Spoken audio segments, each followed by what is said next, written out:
E aí, filhos do Pai, como é que vocês estão? Todos bem? O Pai continua com saudade, o Pai continua esperando notícias. Mandem notícias. Vamos à reflexão de hoje? Chegamos aí ao livro de Judas. Esse nome sempre nos traz péssimas recordações, né? Mas nesse caso, Judas aqui descrito, ele afirma ser irmão de Tiago, e ele afirma ser servo de Jesus, mas esse Tiago a quem ele se refere também é irmão de Jesus, então eles são irmãos de Jesus. Vamos falar um pouco sobre essa carta. Judas, ele começa o texto dizendo que estava empenhado em escrever sobre salvação. É interessante que quando ele diz que estava empenhado em escrever sobre um assunto, a ideia que nós temos é que ele estava para escrever um livro. Algo profundo, algo extenso, muito explicativo. No entanto, ele mesmo alerta que, diante das notícias que chegavam a ele, diante da percepção dele como mestre daquela comunidade, a carta não especifica a qual comunidade ele estaria escrevendo. A noção que podemos ter é que ele escrevia a judeus messiânicos, né? Judeus que seguiam a Jesus Cristo como Senhor e Salvador. Então, o que nós entendemos é que ele sentiu a necessidade de escrever algo rápido, algo claro, e é por isso que nós temos nessa carta apenas um capítulo, né? Uma coisa muito breve, muito curta, mas isso também não vai significar que não tenha a profundidade necessária, né? E de uma forma geral, que Judas chama a atenção, que Judas alerta a igreja, é que assim como no passado, o povo se rebelou contra Deus, o povo se entregou às suas paixões carnais, assim como no deserto, o povo ele ganhou a liberdade da escravidão do Egito, mas morreu no deserto, não recebendo de fato nada. Ganhou, mas não levou, né? A verdade é essa, ganhou, mas não levou. E tudo por questões de escolha. Eles escolheram a maldade que havia nos corações. E Judas, ele traz esse alerta à igreja para que não fizesse o mesmo.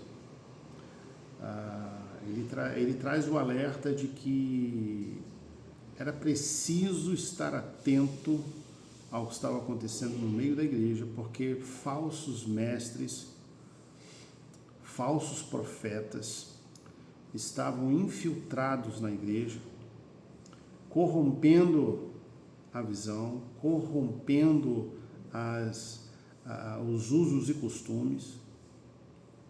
Eram pessoas que usavam da graça, usavam da consciência, da graça de Deus para justificar uma vida promíscua, de libertinagem, de falta de caráter.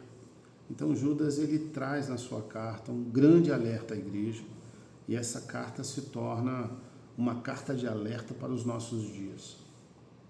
Filhos do Pai, precisamos analisar o que estava acontecendo naquela época e precisamos comparar com o que acontece nas nossas vidas, nas nossas igrejas nesses dias. O que me faz sempre refletir é que é uma carta tão antiga, mas ao mesmo tempo tão atual. Não é um atual só de hoje, é um atual de várias gerações. É como se em cada período da história essa história, essa necessidade, essa carta, ela ganha vida. Porque quando a gente vai ler as histórias dos grandes avivalistas, nós percebemos que a igreja passava pelos mesmos problemas. E a ideia que nós carregamos é que até a vinda do Senhor Jesus, essa carta ela sempre será atual. Sempre haverá os servos sombrios do inimigo que vão se infiltrar no seio da igreja para corromper aqueles que eles conseguirem corromper.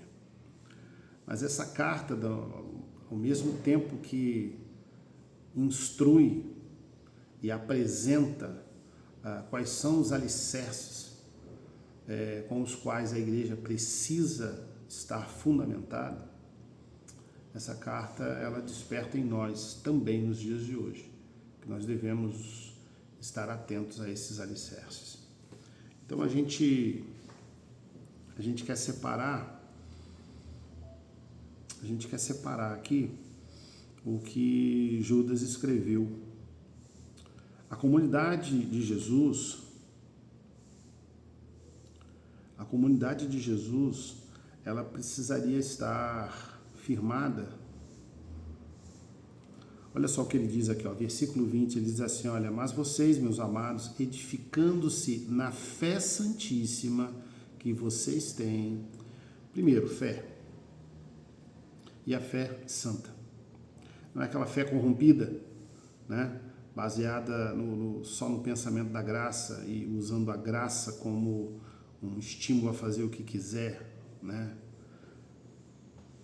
Então, edificando é construindo a sua vida baseado numa fé santa. Segundo ponto, orando no Espírito Santo. Mantenham-se no amor de Deus, fé santa, oração ao Espírito e atento ao amor. O amor é uma ação, necessita de uma ação. Não é só falar que ama, é agir com amor. Esperando a misericórdia do nosso Senhor Jesus Cristo, que conduz para a vida eterna. E tenham compaixão de alguns que estão em dúvida. Salvem outros, arrebatando-os do fogo. Quanto a outros, sejam também compassivos, mas com temor, detestando até a roupa contaminada pela carne. Fé santíssima, pregação do Evangelho, oração no Espírito, amor de Deus, é símbolo de obediência, é obedecer à vontade do Pai. Filhos do Pai, vamos olhar para os nossos passos e dentro daqueles que são filhos do Pai. Vamos olhar para a nossa caminhada e vamos buscar no Senhor o discernimento de que forma estamos caminhando. É como o povo de Israel caminhando no deserto. De que forma nós caminhamos? Conseguimos a salvação, mas não vamos levar? No sentido de nós fomos libertos do cativeiro do Egito. Nós vamos morrer no deserto? Essa é a questão. Se nós ganhamos a liberdade, se nós já atravessamos o Mar Vermelho, se nós já atravessamos as águas, estamos num processo que muitas vezes é esse deserto. Mas esse processo ele já nos garante a vitória. Ele já nos garante pela graça essa vitória. Mas nós temos um problema. De que forma nós estamos vivendo, de que forma estamos praticando essa vida cristã, essa vida de liberdade. Filhos do Pai, estejam atentos ao que o Espírito Santo chama. Em nome de Jesus, que Deus abençoe o dia de vocês, que Deus abençoe a vida de vocês. Amém.